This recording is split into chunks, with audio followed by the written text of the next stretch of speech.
Major new developments in an alleged kidnapping and rape in Lincoln Park. As police arrest one suspect and search for another, we're learning this was not a random attack. From high-profile arrest to Governor Snyder signing a new law regarding human trafficking, it's taking center stage all over the state. That includes this panel right here in Livonia. We'll tell you why. We're watching a bit of sleet coming our way for late tonight and tomorrow morning. Plus, how cold will it get for Tigers baseball on Friday? Fox 2 News. News that works for you. Starts now. And right now, a 19-year-old on the run, wanted by Lincoln Park police for kidnapping and also for rape. And now his family is coming forward. Fox 2's Taryn Asher live in the newsroom tonight with more on what we're learning about the suspect and his alleged victim. Taryn? Well, one suspect locked up. He turned himself in last night. That other suspect, 19-year-old Fernando Anderson, the fourth, is still on the run. Now, tonight we spoke to that suspect's family, who says there's a lot more to this story. My son right now, I'm trying to get him to, turn himself in right now. He's really scared. The mother and sister of Fernando Anderson, who is still on the run, defending the 19-year-old. Police say Fernando and his 22-year-old cousin kidnapped a 23-year-old woman at gunpoint in the parking lot of this Lincoln Park Walgreens. They robbed her and spent the next hour driving around, taking turns raping her.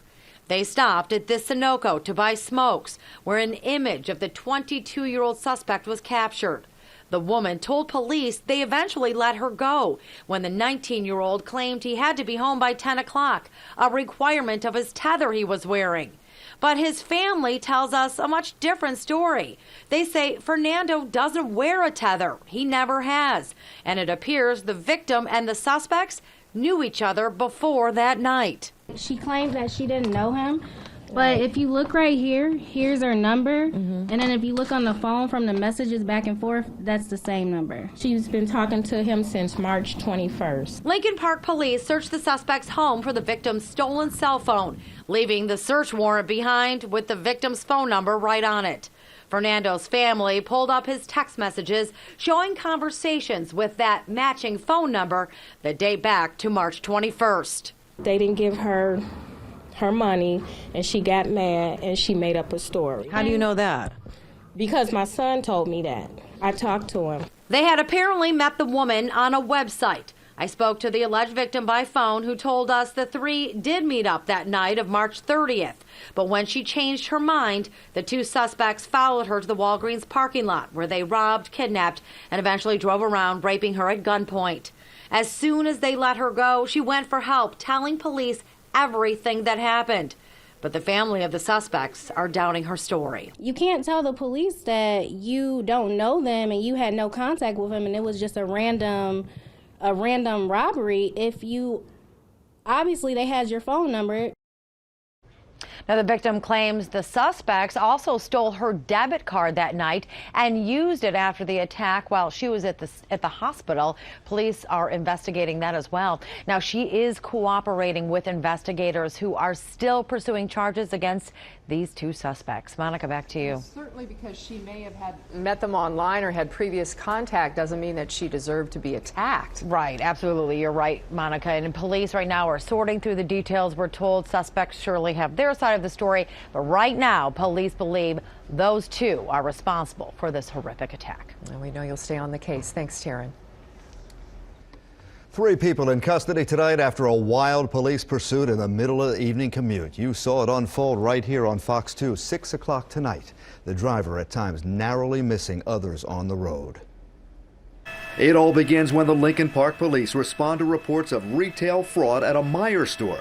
They try to make a traffic stop, but the driver of the red Chevy Malibu keeps going, driving for miles along side streets, the freeway, and major thoroughfares. Speeding through Lincoln Park, River Rouge, then Detroit. Michigan State troopers also joined the pursuit, the Malibu weaving through lanes on Gratiot while dodging through heavy traffic. Officers almost corner the rush hour outlaws, but they continue to flee, until the pursuit finally comes to a halt near a bank on Connor, the city's east side. Police took 2 white men and 1 white female into custody. Nobody was hurt. Tonight, investigators are reviewing surveillance and dash cam video.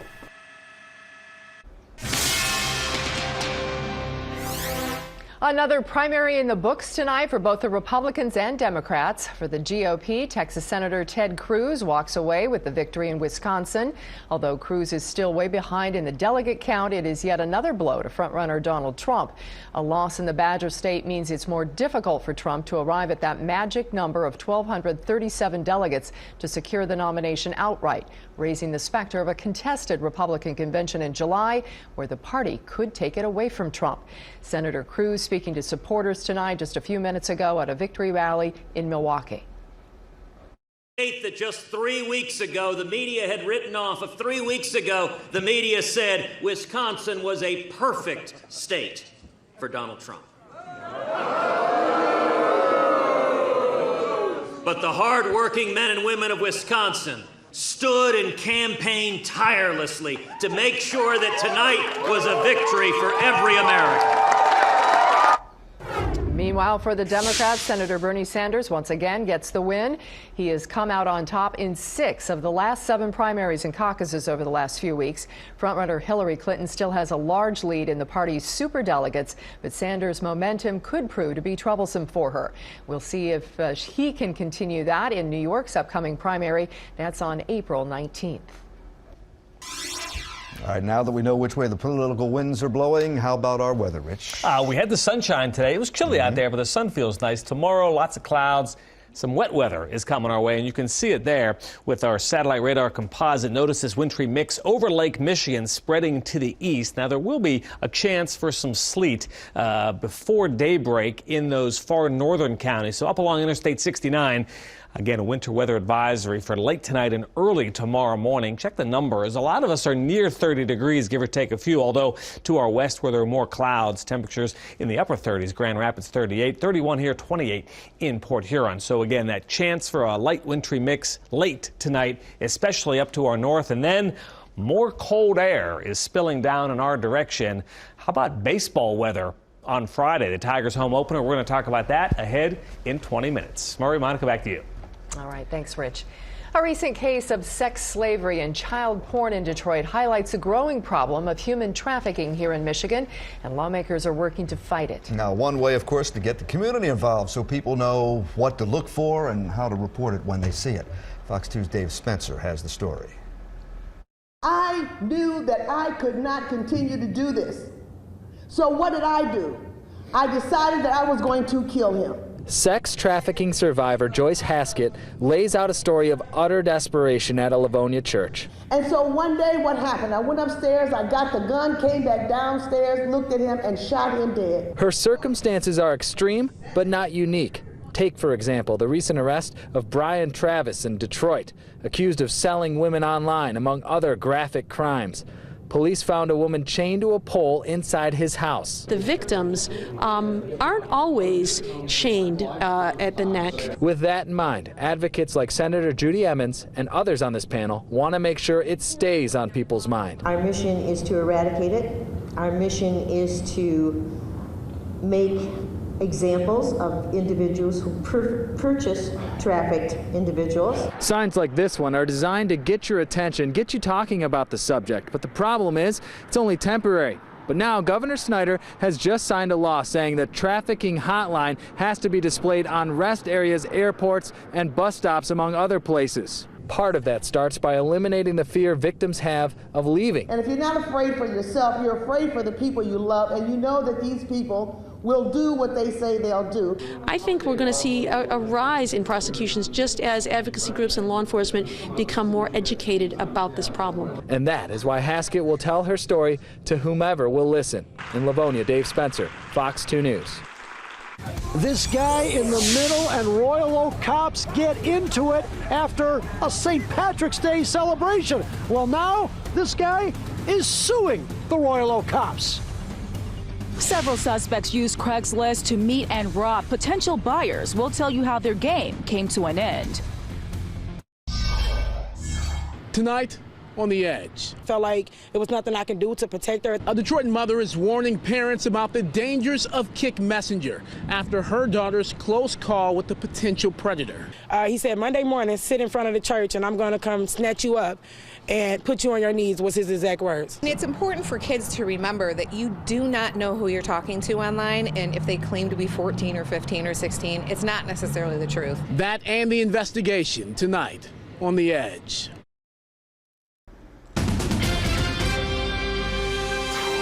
In Detroit, two police vehicles from different departments slam into each other. Happened at West Outer Drive in Warren. A Detroit police car and Dearborn Heights SUV ran into each other. We're told the Dearborn Heights car made a U-turn into the path of the DPD car. The Detroit officer was taken to the hospital but is expected to be okay. Tonight, the man in this video who claims he was roughed up by Royal Oak police on St. Patrick's Day is now suing the department. The officers say the man was drunk and their actions were justified. Fox 2's Charlie Langton tries to sort it all out.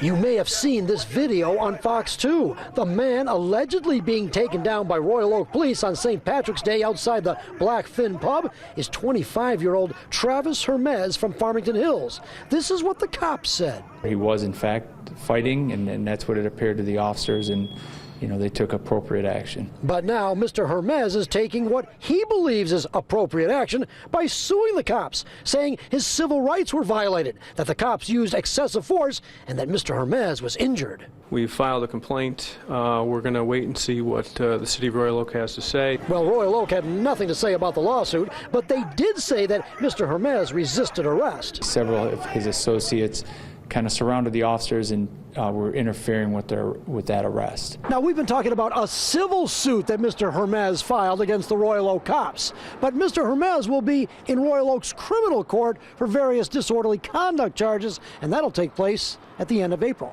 Charlie, all I can tell you is that we don't have a comment for the public. But the public lawsuit states that the breathalyzer given by the Royal Oak cops showed Mr. Hermes had a .112 blood alcohol level, which, if true, some might say he was drunk. Let's explain the allegations. It's his civil rights were violated. But you say in the complaint, though, that your client tried to defend himself. Does that mean he was fighting? You have a hard time with no comment? I tried, but likely the jury will view this case by the video. The video speaks volumes. The video is a key piece of evidence for you? Absolutely, absolutely. In Royal Oak, Charlie Langton, Fox 2 News. The getaway driver in a deadly convenience store robbery is going to spend the rest of his life in prison. Today, a judge sentencing Albert McKinley IV to life in prison without parole for his role in the murder of Emil Salem. The owner of Bernie's Market died in a shootout with McKinley's accomplice, Yuan Burton, as he tried to protect his 15-year-old son. Salem's family did not speak today in court, but McKinley did address them before his sentence was read. I just want to apologize to the family of Emil Salem. I continue to pray for their family, that God give them the strength, the comfort, the health, the wisdom to get through each day. I also want to apologize to my family for being there for me throughout this whole time. The court finds it unspeakable that a man like you is standing here today and a great man like Emil Salem is no longer with us. The world is a far better place without you in it. McKinley already had 10 felonies on his record, including armed robbery and sexual assault. The shooter, Yuan Burton, was sentenced to life without parole last month. Roseville police bust 3 alleged bad guys for a string of armed robberies. They say they were luring their victims through Craigslist by claiming they were selling a car. As Fox 2's Ingrid Kelly tells us, police had to get a little creative to catch them. Well, very well organized, very, very heavily armed, and very, very dangerous. It was a bold, calculated scheme that police say was played out by 3 suspects, ages 20, 17, and 16, offering vehicles for sale on Craigslist. One vehicle was stolen originally, and then they used that vehicle to lure other potential buyers out. And when they came out with several $1,000s in their pocket, thinking they're buying a new car, they were robbed as well. But the group had no idea that when they posted this 2006 Trailblazer on Craigslist, that law enforcement from various departments working together would respond to the ad and eventually meet the suspects in the area of Gratiot and Shadowwoods Monday night. We had backup units converge on the suspect vehicle. A short chase ensued as we converged on that vehicle, and one suspect did manage to jump out of the car and try to flee on foot. But we had the officers were in position for all eventualities, and we were able to box them in and take them all into custody without any incident taking place. Police say a handgun was also recovered during that incident. The suspects, who are from Detroit, will be arraigned this week, and police believe they are responsible for pulling off these crimes in Roseville and one in East Point. We know of 4 transactions for sure that they're going to be charged with, but we believe there may be more. If you're interested in buying anything posted on Craigslist, police recommend doing the following. Go to your local police department, meet them in the parking lot. Our lot's got a camera on it. You're more than welcome to use it. Most police departments provide the same service. If not there, then somewhere very, very public, very open. So these people don't want to be seen, obviously robbing you. In Roseville, Ingrid Kelly, Fox 2 News. Senator Bernie Sanders giving his victory speech right now after winning the Wisconsin primary. Let's listen in. Every instance in national polls and in state polls, our margin over Trump is wider than is Secretary Clinton.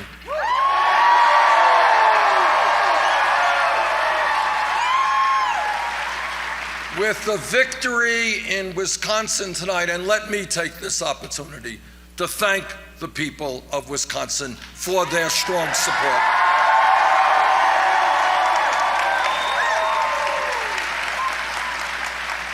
With our victory tonight in Wisconsin, we have now won 7 out of 8 of the last caucuses and primaries.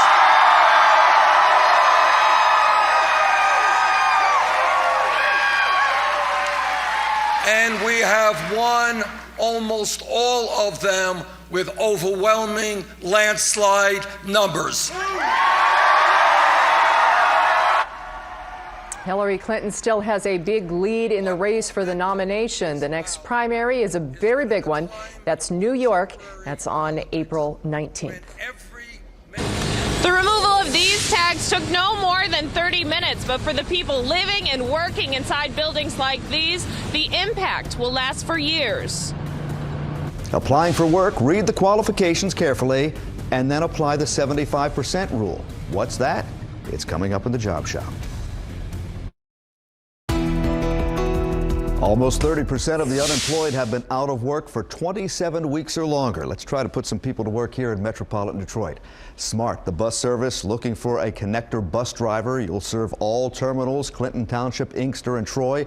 It's full-time. All the information you need, fox2detroit.com in the Job Shop. Make sure when you apply for work, you're not applying for jobs that you could never do.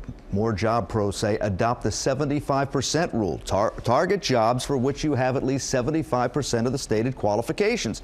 And don't try to stretch your actual experience too far. If you don't have all that you need, find a way to start getting those skills and tell them that you're doing it. Could mean a lot. Shows you really want the job and you're serious about the company. Many people are wasting their time and the time of those who screen resumes by applying for jobs regardless of their actual experience.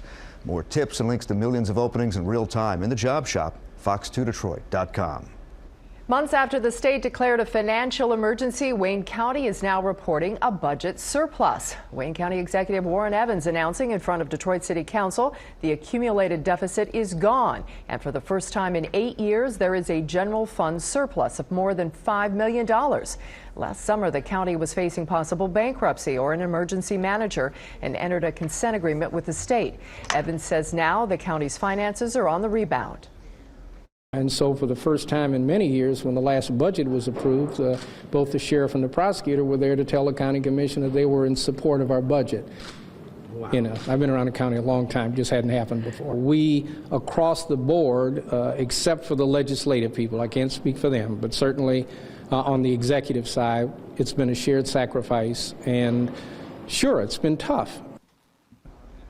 Evans says his office is still working to stabilize the pension fund. Meantime, in another development today, Evans announcing the county is close to reaching a solution on what to do with the failed jail project that has cost taxpayers millions. He says they will soon unveil a plan to finish the jail on the existing site. And news today from the Ford Motor Company. They are confirming it's true. They're going to build a new plant in Mexico. 2,800 people will be hired to build small cars at the facility. It will cost $1.6 billion, expected to be up and running in 2018. The cars there will be sold, the cars made there will be sold here in the USA, also in other countries. Today, the UAW called the move a disappointment and troubling, and the union president, Dennis Williams, released this statement that says, in part, for every investment in Mexico, it means jobs that could have and should have been available right here in the USA. He says companies continue to run to low-wage countries and import back to the United States. Continuing, this is a broken system that needs to be fixed. It's part of the effort to clean up blight in Detroit. The city now going after taggers while cleaning up hundreds of properties that are plagued with graffiti. Fox 2's Hannah Saunders shows how they're making progress, one power wash at a time. We're not allowing our property just to sit damaged because we want people to know that the city of Detroit is here and we are rebuilding. City leaders are celebrating a huge accomplishment in the fight against illegal graffiti, part of an effort started by Mayor Mike Duggan in May 2015. So far, we've removed over 17,500 tags from the city of Detroit. That's from all 7 districts. And we've cleaned over 900 properties. If properly registered, graffiti art is encouraged and embraced by the city, but it's the gang symbols causing concern and hurting business. The removal of these tags took no more than 30 minutes, but for the people living and working inside buildings like these, the impact will last for years. It actually beautifies the neighborhood. It makes the neighborhood more beautiful, more friendlier to anybody who comes out. Susana Garza owns the Tamaleria Nuevo Leon in Mexican Town. It's an uphill battle, and I know when I've gotten tagged on my building, the minute I see it, within 3 hours, I cover it up. Detroit police have zero tolerance. It's not a good idea at all. It's going to cost them their freedom, at least for a period of time, because they're going to be arrested. It is a big problem, although over the past year or so, the city has been cleaning it. General Services Department has been cleaning it at a rate like I've never seen in my career. The effort will continue, and you can do your part by reporting illegal graffiti tagging to a hotline at 313-235-4359. I think that the city is doing a great job, and people need to report it. Call the city and report it, say, I saw these kids tagging. Still, there's a lot of work ahead. We've done a great job out here. Our efforts have been tremendous, given everything that we've had to work with. In Southwest Detroit, Hannah Saunders, Fox 2 News. I'm meteorologist Rick Sluderman. That sun was nice today. Tomorrow, lots of clouds, and with it, some showers. Look at these numbers right now. A lot of us near 30 degrees. There are some flurries and sprinkles in the forecast to start your day, and then temperatures will warm up into the 50s Wednesday. Another cool down, though, for the end of the week. We'll check the numbers after the break. The director of the FBI makes a stop in Detroit with all the terror attacks in the news recently. His message for everyday Americans.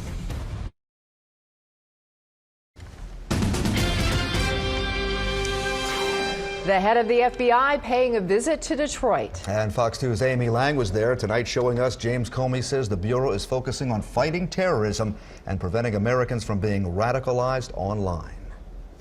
Please don't freak out. Right? That is exactly what these savages want you to do. FBI Director James Comey in Detroit talking terrorism, counterterrorism, the threat of ISIS, radicals reaching out to Americans through social media, encouraging them to come to Syria and fight or stay home and wreak havoc. Trying to encourage those who can't travel to stay and kill where they are.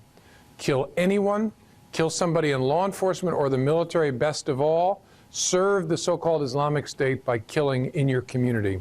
It's a message difficult for law enforcement to detect because of encryption. This twin-prong message, come or kill, is sent out through Twitter primarily and resonates across the United States with troubled souls. It's the reason we have investigations all over the country trying to understand where people are on the path from consuming to acting. The kind of action terrorists are taking overseas. We are seeing the fruits of that threat in Paris and in Brussels, and that foreign fighter diaspora is something we worry about an awful lot in the FBI.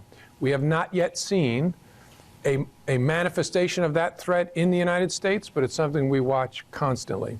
But balancing that watchful eye with the rights of Americans is tricky. On Tuesday, 2 lawsuits were filed on behalf of 18 people who say they've been placed on terror watch lists for no reason. People who think there's a mistake ought to have an opportunity to alert us to it. And I guess I'll say what's obvious. We don't want people on any watch list that don't have a negative association, because it wastes enormous amounts of our time. It's just stupid. Comey with this advice for navigating these uncertain times, advice given to his own children. Will you understand that there is danger in this world, and you seek to be aware but not disabled by the fear? Again, the director really stressing the importance of local law enforcement and everyday citizens remaining alert and vigilant as always. If you see something, say something. In Detroit, I'm Amy Lang, Fox 2 News. We had all that sunshine today, but now if you look close, the clouds are thickening from the west. And here's that area of wintry mix over Lake Michigan right now that's spreading in our direction. Most of this is going to pass to our north, but along Interstate 69, late tonight and early this morning, tomorrow morning that is, there could be a bit of sleet to start the day. 31 degrees right now with lots of clouds streaming in from the west. It's pretty chilly for early April. Look at these numbers, most of us near 30 degrees, 36 in Flint, 36 Lansing, 30 degrees for Ann Arbor and for Mount Clemens to our west, 41 Chicago.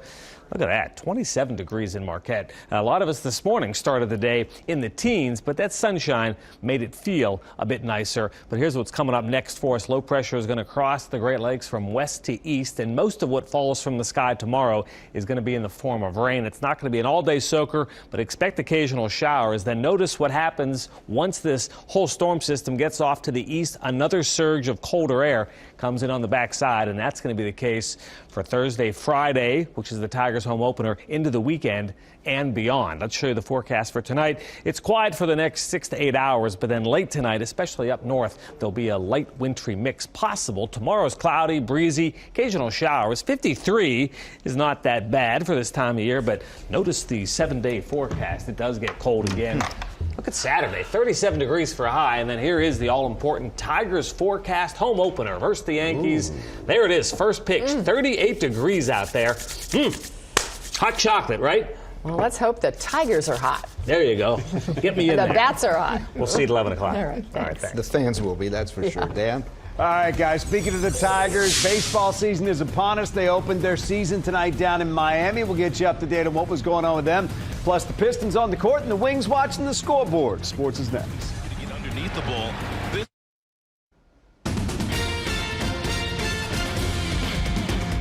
All right, Tigers and Marlins 2016 got underway. Let's go. Justin Verlander got the start, and he helped himself out. Pitcher at the plate, right? That's a bloop 2-out single to right for JV, and that's big because he kept the inning alive. Put runners at the corners. Paid off because Ian Kinsler going to need a new baseball. Blasted that one deep to left and gone. 3-run shot. Put the Tigers in front 4-zip. Meanwhile, Verlander mowing him down early. Looked like it could be a special night. He hadn't given up a hit through 5. But in the 6th inning, Marlins finally got to him. They scored 3 in the frame. 2 on Giancarlo Stanton's home run. Look at that ball fly. It's just incredible. He is so strong. Lead was down to 5-3. 5-4 in the 9th. Tigers looking for some insurance. Got it. Anthony Ghost destroys one. That's gone. Next up, Victor Martinez. Remember, no DH. He was a pinch hitter. V-Mart crushed one to left center. That's out. Back-to-back shots. But Francisco Rodriguez came on to close it, and he's blown the save. Marlins have come back to tie the game at 7. They are still in the 9th. Full highlights on the edge at 11. All right, Pistons in Miami. Work to do in the playoff race, but they look sluggish. That's not the way you want to look right now. He took advantage. Dwayne Wade, crossover, jumper. Miami up by 18 at halftime. Stan Van Gundy, not a happy man. Now, they tried to make a run in the 3rd. Reggie Jackson drives, gets the bucket, part of an 8-0 run, cut it to 14. But the Heat answered right back. Justice Winslow throwing one up. Hassan Whiteside, big throwdown. Miami didn't look back from there. Again, Whiteside's going to take the pass inside and finish. Pistons didn't have anything tonight. They lose 107-89. Bulls also lost. That's the good news. Pistons remain 2 up on Chicago with 4 games to go. All right, Wings are off until tomorrow night when they'll take on the Flyers down at the Joe. Next 2 nights could be huge. Detroit will battle the 2 teams they're fighting with to get into the playoffs, and the head coach says, hey, embrace the challenge. It's enjoying the moment. This is the time of year that's fun. when games, every game matters. The game number one mattered as much as this one does. It's just that these get magnified, as you said. So let's enjoy this. Let's enjoy the great opportunity we have ahead of us, and then let's also focus on the process of what it takes to be successful. All right, now Boston did pick up a point in overtime, lost to Carolina, so the two teams are tied for third in the Atlantic, but the Wings have an extra game. They'll play that tomorrow night against Philadelphia. So here's the key. All the math, put it aside. Wings just keep winning, and they'll be fine. Pistons, they're still in good shape. They got some help tonight with the Bulls losing. All right. We will see you for the rest of that other story at 11 o'clock. The rest of the Tiger story coming up at 11 o'clock. Stay with us. See you then. Thanks, Dan. Imagine going to the airport with your entire family and then learn you can't go on vacation because your baby is on the no-fly list. The lawsuit that claims it's a sad reality right here in Metro Detroit. President Obama wants to make sure American companies keep paying taxes in America. I'm Peter Ducey at the White House with those details coming up. Some students at the University of Michigan come together to defend diversity at their school. Student leaders are condemning what they consider hate speech chalked on the university diag. Somebody wrote "Stop Islam," "Build a Wall," and "Trump 2016. Those who attended tonight's gathering right there say the climate on campus is becoming increasingly hostile for Muslim and immigrant students. We've been calling on this university to declare itself a sanctuary campus for immigrants because we think that is it is the university's responsibility, like they say, to live up to their word to create a welcoming and inclusive environment for all students and to create like a safe environment. The group BAM, organizer of tonight's event, fears a hostile environment could escalate to physical violence. The federal government, the target of 2 lawsuits challenging the FBI's terrorist watch list. The Council on American Islamic Relations, also known as CAIR, filed the suits in Washington, D.C. on behalf of 18 Muslim Americans, including a 7-month-old baby. According to the allegations, they were all put on the list without due process in violation of their constitutional rights. The infant, listed as Baby Doe, is now 4 years old. The lawsuit says security officials at the airport stamped his boarding pass with the designation of known or suspected terrorist. He was then subjected to pat-downs, chemical testing, a search of his diapers in his mother's bag. There are people who have no criminal records, people who don't have any nefarious ties at all, who get put on the watch list. I mean, obviously a 7-month-old wouldn't have any nefarious ties except that they are born to Muslim parents. That shouldn't be a crime. Khalid says people on the watch list never learn that they've been put on the list in most cases until they go to board a plane. There are thousands of American Muslims reportedly on the watch list, but the lawsuit claims there is no way for them to find out how they got on that list or how to get off the list. Iceland's prime minister stepping down today after being connected to those so-called Panama Papers. The leak of millions of financial documents has linked the world's super wealthy to offshore companies that allow them to hide their assets. The revelation now giving President Obama new ammunition to go after Americans who he says aren't paying their fair share of taxes. Fox's Peter Ducey with more from the White House. They're called corporate inversions, when a big company buys a smaller foreign company, then changes its address to avoid paying U.S. taxes. It's a common form of tax avoidance that President Obama is now trying to stop through a series of measures unveiled yesterday by the Treasury Department. When companies exploit loopholes like this, it makes it harder to invest in the things that are going to keep America's economy going strong for future generations. But critics say more regulation isn't the answer, and closing loopholes is only a temporary solution.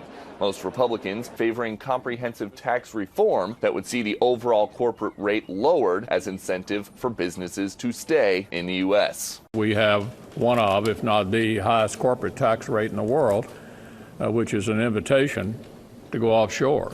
The White House says President Obama isn't opposed to tax reform, but something needs to be done now to level the playing field, especially following the release of the so-called Panama Papers detailing how the rich and powerful hide their money offshore. It's not that they're breaking the laws, it's that the laws are so poorly designed that they allow people, if they've got enough lawyers and enough accountants, to wiggle out of responsibilities that ordinary citizens are having to abide by. One of the first inversions impacted, the proposed $160 billion merger between Pfizer, a U.S. drug maker, and Allergen, based in Ireland.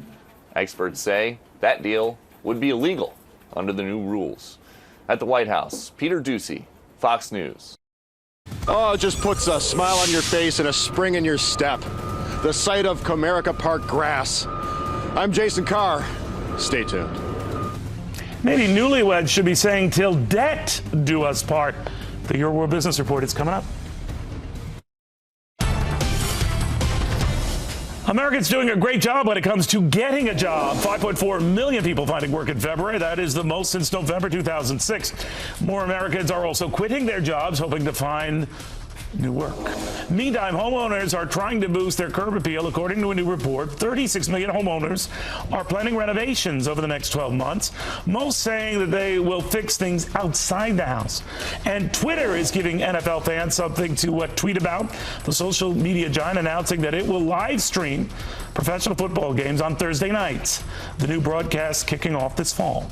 And tying the knot could really tie you down financially. A new study showing the price tag for a wedding soaring to a record high. The average that newlyweds are spending more than $32,000 for the big day. What? That's $5,500 more than just 5 years ago and $3,200 more than when I got married. Well, the good news is it is still cheaper than divorce. That's business. I'm Neil Cavuto.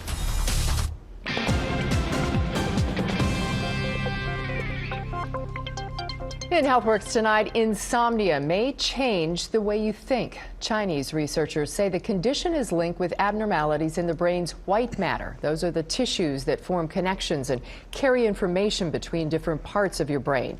Those with insomnia had significantly reduced white matter in several regions of the brain. The findings suggest that long-term insomnia could accompany other mental health issues, such as depression or anxiety. Well, we're only 3 days away from opening day in Detroit. A lot of people can't wait. The crews are pouring the pavements, they're stocking coolers, and Fox News' Jason Carr has more right now from Comerica Park. Power washing the bricks leaves an undulating trail of dreck as the gate marquee above tantalizes the arrival of baseball. Hark, feast your pupils on this glory. It's glorious! Look at that! Look at that! Look at that! We have checked on groundskeeper Heather Nabozny. The very recitation of her name, a spring broadcasting right unto itself. Out testing the mobile billboard. And we're good. The pouring of fresh concrete, like the season itself, not yet set, but oozing with promise. The guys wielding lumber smoothly like the Tigers lineup, perfecting. Hey, isn't that Chris Chelios over there? Opening day is opening day. It's going to be a great day. Like I said, it's unfortunate. It's going to be the coldest 3 days of the weekend, but it's always a blast. We'll figure it out, and we're going to make it as warm and as comfortable as for all the fans to have a great day. Inside Cheli's bar, stacks of buns and bags of onions and a craft beer menu. Wait, what? Well, we got those craft beers for the hipsters. I'm a Bud Light kind of guy, but... Jeff is working on a book of Detroit architecture and has decided Comerica will be included. What was your inspiration? Just because there's so much cool stuff here in Detroit. A quick check of the ticket window. Got anything for the front row? Nope, just standing room only. And then these guys, each taking a turn posing in front of the Tiger calmly, dude-like, not a lot of fanfare. But then Jeff, you remember Jeff. Because there's so much cool stuff here in Detroit. Yeah, him. He offers to shoot a pic of both at the same time, and suddenly it's the catwalk under a giant cat. And then he took the picture, and you guys were like, what was that all about? Well, it's a very good place, and we arrived here in Detroit 2 hours ago. Oh, Comerica, you beacon of a summer not yet arrived. We'll see you Friday, cold weather or not. Jason Carr, Fox 2 News, downtown. Think about the implications of that if you couldn't trust the military picture that you were looking, that you're using to base decisions on, and let alone the broader economic impacts for us as a nation. The most secretive man on the planet, testifying right there on Capitol Hill today, the threats that keep the NSA director up at night. It's next in our Fox Focus Report.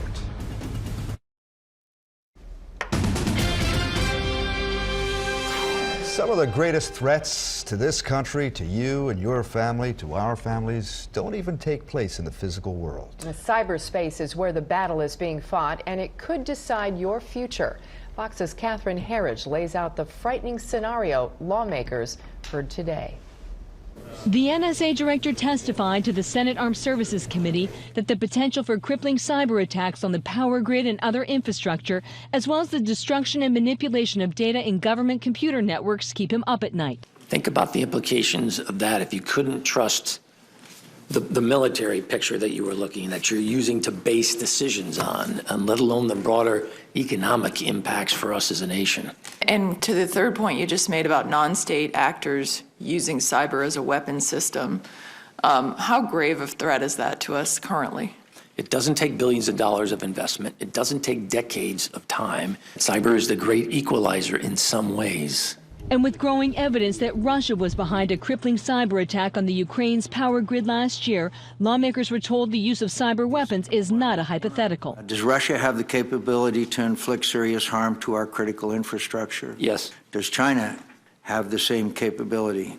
Some measure of the same capability, yes. Despite an agreement between Mr. Obama and China's president last fall, Rogers testified that Beijing's attacks on American industry are not letting up. We continue to see them engage in activity directed against U.S. companies. The admiral who leads the U.S. Cyber Command said the Chinese appear to be stealing American secrets to give their businesses an edge. Using that then to generate economic advantage is not something that's acceptable to the U.S. With the recent hack of the MedStar Hospital network, Rogers said the healthcare sector is increasingly a cyber target because it holds so much personal information that can be used for identity fraud.